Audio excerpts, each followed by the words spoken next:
Barakatin Yahweh, Barakatin Yahweh Shai, Bahashem Rakakadesh, greens to the hopeful elect, Kwana Jasharala. Alright, let's get to the point.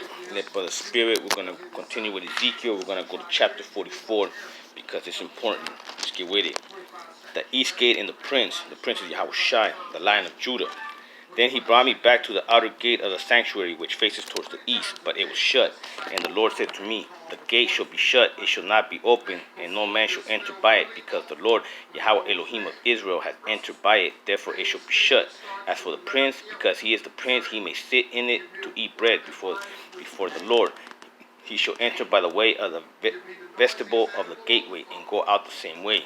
Okay, man, that's, the entrance, that's, when Yahweh Shai is arriving here, man, which is anytime soon. Now it says here, those that made it to the temple. Also, he brought me by the way of the north gate to the front of the temple. So I looked, and behold, the glory of the Lord filled the house of the Lord, and I fell on my face. And Yahweh Bahashem Yahweh Shai said to me, Son of man, mark well, see with your eyes, and hear with your ears all that I say to you concerning all the ordinance of the house of the Lord and all the laws. Mark well who may enter the house and who go out from the sanctuary. Now say to the rebellious, to the house of Jasharala, thus says Yahweh Bahashem Yahweh Shai, O house of Israel, let us have no more of all your abominations. When you brought in foreigners, uncircumcised in heart and uncircumcised in flesh, to be in my sanctuary, to be filled in, to defile it, my house, and when you offer my food, the fat and the blood, and then you broke my covenant because of all your abominations, and you have not kept charge of my holy things, but you have set others to keep charge of my sanctuary for you. Yeah, man, that's basically that we have been lost, man. Israel, man, and we converted. We have been converted to like Christians, Catholics, and all this other shit, and they watered down our scriptures and then didn't keep our laws, statutes, and commandments. You know what I'm saying? That's what he's talking about, man. Thus said Yahweh Elohim.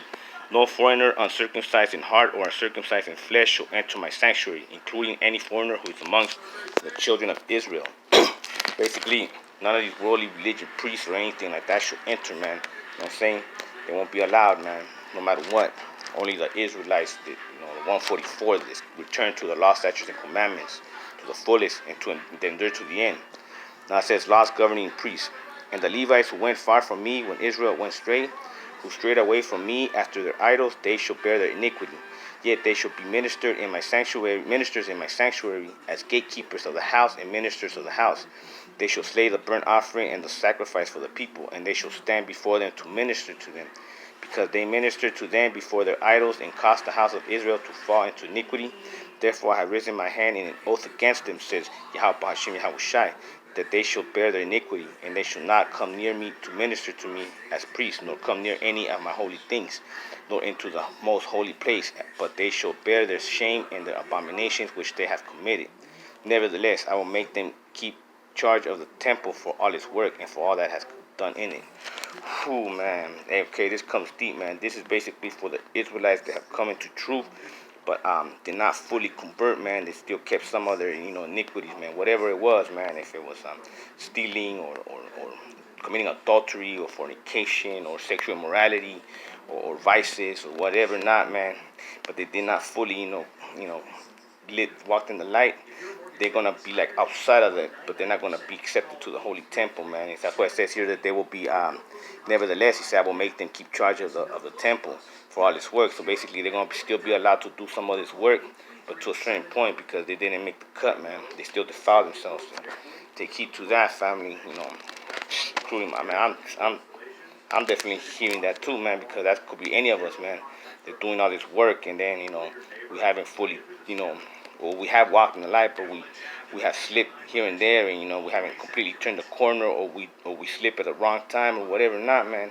He wants us. That's why no one knows the hour or the day, because we have to really be walking in the light and not having any dirt on us, man. That's straight up, man. Selah, hallelujah, man. So let's proceed. But the priests, the Levites, the son of Saduk, who kept charge of my sanctuary when the children of Israel went astray, those are the brothers that really endured to the end. From me, they shall come near me to minister to me, and they shall stand before me to offer me the fat and the blood, says Yahweh Bahashem Yahweh Shai. They shall enter my sanctuary, and they shall come near my table to minister to me, and they shall keep my charge. Yeah, you see, that's the actual 144. You know what I'm saying? The fully elect, man, because see, many will be called, but not all gonna be elected, man. You know what I'm saying? There's a lot of that's what we say hopeful elect, because there's a lot of hopeful elect, but the 144 is already sealed. That's what he's talking about. On the previous, he was saying about the hopeful. The hopeful elect, they came short. They're gonna be out. They're not gonna make it in the sanctuary, man. You know what I'm saying? And man, we work so hard, man. We have to make it through, man. All of us, you know what I'm saying? I mean, got to have that mentality, man. That flare, that fire, man. You can understand. Spiritual warfare is in full effect, man. But we got to push through, man. And it should be whenever they enter the gates of the inner court that they should put on linen garments. No wool should come upon them while they minister within the gates of the inner court or within the house. They shall have linen turbans on their heads and linen trousers on their bodies. They shall not clothe themselves with anything that causes sweat. When they go out to the outer court, to the people, they shall take off the garments in which they have ministered, leave them in the holy chambers, and put on other garments. And in their holy garments they shall not sanctify the people. They shall neither shave their heads nor let their head grow, but they shall keep their hair well trimmed. No priest shall drink wine when he enters the inner court. Yeah, man, so basically you're not going to have long hair like a female, but you're not going to have short hair like a heathen, man. You're going to be, nice and trim cut, nice beard, nice hair, man, well presented, and no intoxicating drink, man. No drunkard, no alcohol, man. There's, sober mind only, man. Then they shall not take as wife a widow or a divorced woman, but take virgins of the descendants of the house of Israel, or widows of priests. Yeah, only righteous women, you know what I'm saying? The hopeful elect are going to have only righteous women, man. A widow of a righteous man or a virgin, none of these other, females.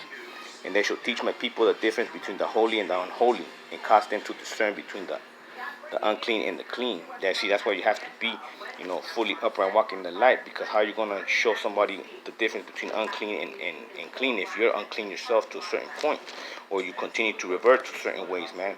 Nah, man, you can't. You got to be consistent, man. You gotta be on a hot streak, man, on fire, man. In the controversy they shall stand as judges, and judge in according to my judgment. Says they shall keep my laws and my statutes in all my appointed meetings, and they shall hallow my Sabbath. See, honor the Sabbath, man, it's the fourth commandment. You know what I'm saying? They shall not defile themselves by coming near a dead person. Only for father or mother, for son or daughter, for brother or unmarried sister may they defile themselves. Yeah, basically, man, you can't talk to anybody that's a walking dead or actually dead, man. After he's cleansed, they shall count 7 days for him, and on the day that he goes to the sanctuary to minister in the sanctuary, he must offer his sin offering in the inner court, says Yahweh Hashem Yahushai. Yeah, man, see, everything's going to be righteous and upright, man, to the fullest, so it's going to be law, statutes, and commandments, man. And it says here, it shall be in regards to the inheritance that I am their inheritance. You shall give them no possession, Israel, for I am their possession. See, the hopeful elect, man, when they become fully elect, the ones that are fully elect, the 144, Yahweh Shai is our inheritance. So that's enough, man. We're not gonna have no lands, no nothing, man. He is our inheritance, man. That's deep and powerful, man. Yahweh Shai, man.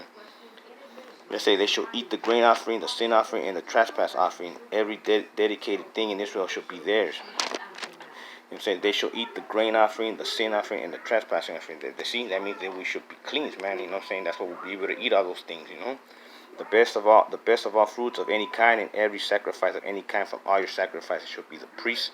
Also you shall give the priest the first of your ground meal, to cause a blessing to rest on your house. The priest shall not eat anything, bird or beast that died naturally or was torn by the wild beast. Yeah, man, so everything's just gonna be righteously and clean, man. Selah, hallelujah, man.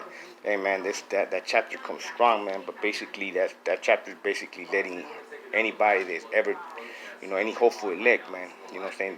They set off to this journey to become part of the 144. Punch in one of those numbers, what it's gonna be requiring, what's gonna take, man. And that's basically trimming the fat, man. And everybody has to take take that, really to heart, man. Because Big Brother, you know what I'm saying? Yahweh Shai, the Lion of Judah, he ain't playing, man. We see his chariots more and more. That means that we're all being, watched, we're being recorded, and and our good works are not gonna be enough, man. It's gonna be like we have to really be like the best of the best, man. You know what I mean? And have no blemishes, man. Because you have anything blemished, but you did this, or you reverted to this, or you never conquered this. That's gonna keep you outside of the sanctuary, man. You know what I'm saying? And you should be, you'll be lucky if you survive. You know what I'm saying? So, hey, man, take all this shit serious, family, man. Our glory goes to Yahweh Bahashem, Yahweh Shai. Kwam Jasharala, glorified be the Rokakadash, man. Ba-bam, ba-bow, ba-bam, ba-bow, ba-bam, ba-bow, because we need this fucking place to be gone with. And Shalom.